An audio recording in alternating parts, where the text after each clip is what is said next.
Welcome everybody to my channel. My name is Ronstadt. This is Rainierbooks. I'm a German booktuber in Sweden, talking about books written in English mostly. It's time for a weekly wrap-up. Week number 28 is lying behind us, and I have finished one book, and last week, my 26th of this year, another 5-star read. So you're wondering, what was it?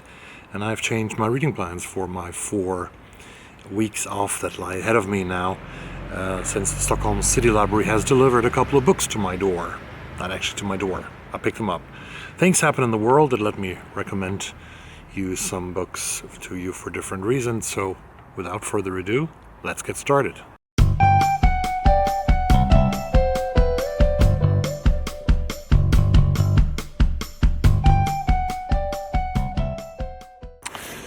The book that I finished last week, actually yesterday on Sunday, was Patricia Engel's novel Infinite Country. It's a short novel with less than 200 pages, but it's a great work of literature. Mauro and Elena are in love. They are a young Colombian couple living in Bogota in the hell of the 1980s, when cartel wars and a civil war tore their country apart. They decide to go to the United States with their little daughter to work while they stay there for 3 months as tourists. But shortly before going home again to Colombia, Elena gets pregnant for the second time, and things do not change in Colombia, so the couple decides to overstay their visa, and thus they become illegal and undocumented immigrants in the United States. They're living the undocumented life.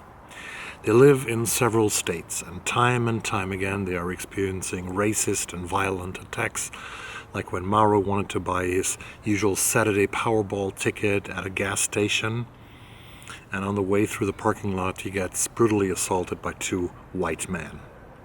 In Delaware, their third child, Talia, is born, and Mauro starts drinking. Elena thinks about leaving him, but they stay together until one day Mauro gets arrested and transferred to ICE and then back to Colombia.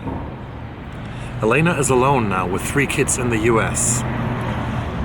Two of them born in the United States and there with legal reasons. She finally makes the decision to send her youngest child, her young daughter Talia, back to Colombia because she otherwise cannot provide for the other 2 kids. Years passed. Will the family ever be reunited again, and to what cost?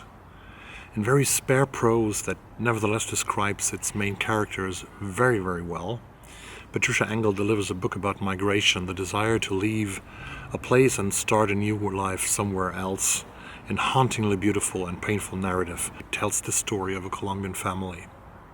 In contrast to Janine Cummins' American Dirt, which describes the US as the land of hope and dreams, that is the paradise on earth, Engel lets her family meet an American reality that is tough and very often heartless, where undocumented immigrants who want nothing but a decent life are being regarded and treated as the enemy, where people truly believe that it is an easy decision to leave the world and environment and the people that have shaped you.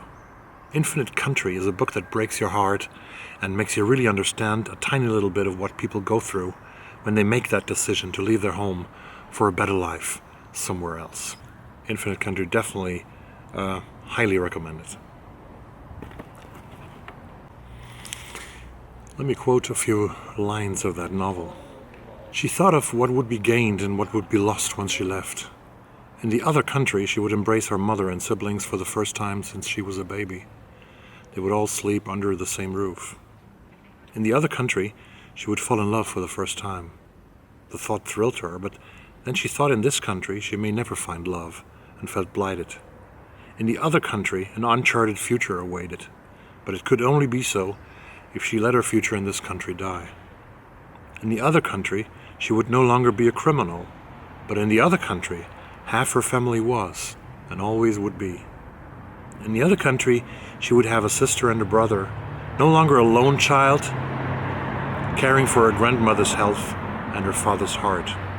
In the other country, there would be no boy like Aguya sleeping beside her, who felt familiar the first time she saw his face, who knew hers too. He was right. In the other country, there would only be strangers, and she would be a stranger too, even to her own family. her father would wait in Colombia, perhaps forever, for a daughter and a family who had learned to live without him. In the post-Soviet book club that now has opened again for the second time, for the second book, I have to keep up reading Oksana Zabushko's novel Museum of Abandoned Secrets. I'm way behind after some days that kept me from reading, as you all know who saw my FTAC video, but I will pick up my e-reader very soon and this week to find an entrance and a fast way into that beautiful novel by Oksana Zabushko. But as I said in the introduction to this video, the library has delivered. First, a non-fiction book nominated last year for the National Book Award in the United States, which quite well fits to the book Infinite Country by Patricia Engel, and this is called The Undocumented Americans by Karla, Cornejo, Villavicencio. It was published in the US in 2020. Karla herself was an undocumented immigrant. She was a DACA kid, and she tells her story and the story of other kids who were undocumented and lived in the United States. Can't wait to start this one. The second book from the library is a novel from a Nobel Prize winner in literature. He has a new book, and probably some of you already know now what I'm talking about. It's of course from England, Kazuo Ishiguro, and his novel Clara and the Sun. Clara and the Sun was published in 2021, and it's a story about I think a little science fiction story, because Clara she's an artificial friend with outstanding observational qualities, and she watches carefully the behavior of those who come in to browse and of those who pass on the street outside. How does our future look like with artificial intelligence and social media? Kazuo Ishiguro takes a look. That's what I want to read, not next week, but in the next coming weeks, because I have this now for 6 weeks. It's a summer loan from the library. Another book that I got, and I just love the cover. I love the cover, and it's even when you find it, when you see it, it's more beautiful than when I saw it on the web. This is by Syed M. Massoud. It's from the United States, and it's called The Bad Muslim Discount. The story of Muslim siblings, I think a girl and a boy, in San Francisco, California, following two families from Pakistan and Iraq in the 1990s to San Francisco in 2016. This book is an inclusive comic novel about Muslim immigrants finding their way in modern America. Will be super interesting to read this one. A book that I might return to in a few days when I give the video about the long list prediction for the Booker, next week, Booker long list.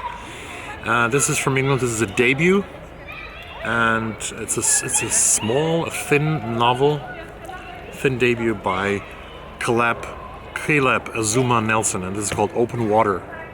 And this is about a heterosexual love story. A black woman meets a black man in central London, and how it is to live as Afro-British and how it is to fall in love. Very interesting. Looking forward for this one as well. And of course, one book that I will turn to again the next week, which I haven't managed to read in the last 2 weeks for several reasons that I told you about, is Cherie Jones's How the One-Armed Sister Sweeps Her House, which plays out in Barbados. A story about domestic violence, and about living in poverty in Baxter's Beach in Barbados. How the One-Armed Sister Sweeps Her House.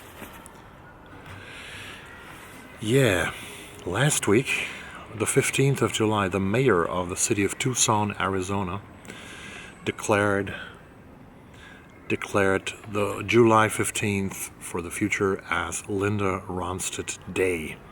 The great American singer Linda Ronstadt turned 75 last week, and I really want to recommend her biography, Simple Dreams, a musical memoir.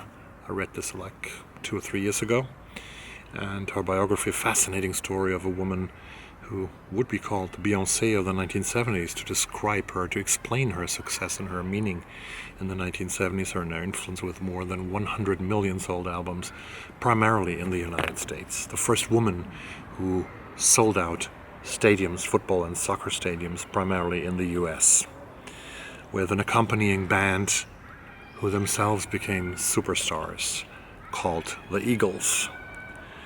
I learned that there is a documentary about Linda Ronstadt called Linda Ronstadt, The Sound of My Voice, and you can see it for free online. I put a link down below if you have a Canadian IP address.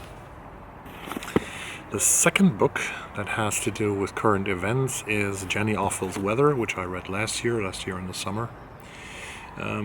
Weather is about a librarian who is threatened by climate change. Climate change is threatening her, and climate change is, of course, something that we realize now has severe consequences, not in the future, in a distant future, but already now, with wildfires in Oregon, in California, in Washington State, with horrible wildfires in Siberia and horrible floods in my native Germany, in the states of North Rhine-Westphalia and also in Rhineland-Palatinate, where dozens of villages have been destroyed, hundreds of houses have been taken down, and 180 people have died both in Germany and in nearby Belgium. The worst flood in 500 years, as it was described, did not happen eventually, but as a consequence of us humans destroying the planet because of our endless greed for money and wealth. So, Jenni Offill's Weather is a book to read in this environment. That much about week 28. I will continue later this week with tag videos, doing the G tag, maybe also the H tag, but I will definitely also return with my expected, ultimative list of Booker long list predictions, the 13 titles that will make the list, that will be published next week. Until then, be safe, have a good read, wear a mask because this virus is still going around, even if a lot of people don't believe it, and I hope to see you soon. Bye-bye.